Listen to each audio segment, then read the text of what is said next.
God still speaks, loudly, clearly, intentionally. But the real question is, are you listening? Let me take you back to January 8th, 2009. A football game, a quarterback, a verse, and a miracle most people missed. Tim Tebow felt led by God to write John 3:16 under his eyes during the national championship game.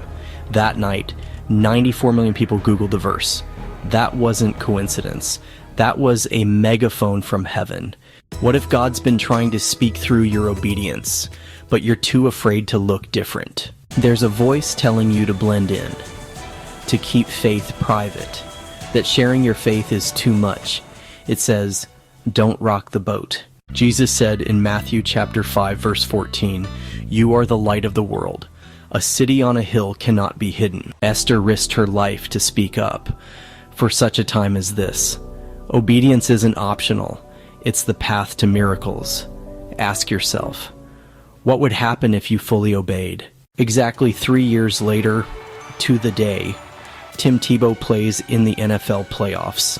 He throws for 316 yards, averages 31.6 yards per pass, and the time of possession, 31 minutes and 6 seconds. You can't make this up. God was shouting through numbers. And yet, some of us call it coincidence.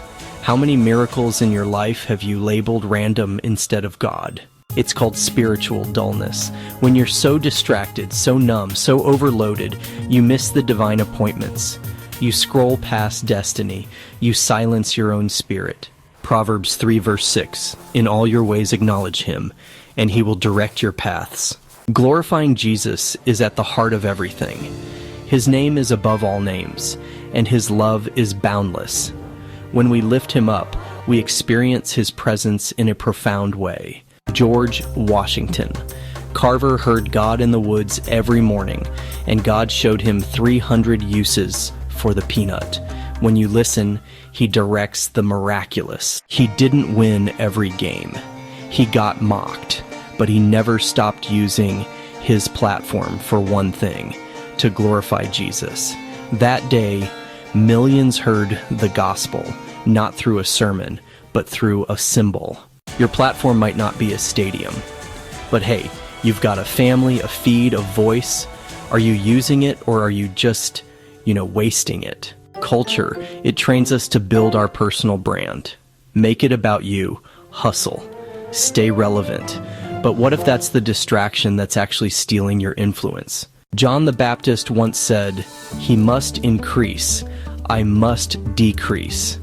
And Mother Teresa, she changed the world, not with popularity, but with a purity of purpose.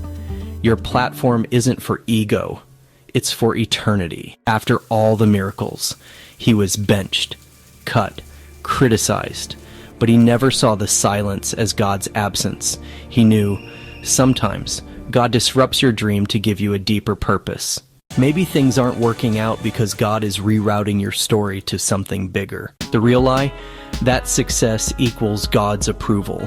That if doors close, God's mad, or silent, or absent.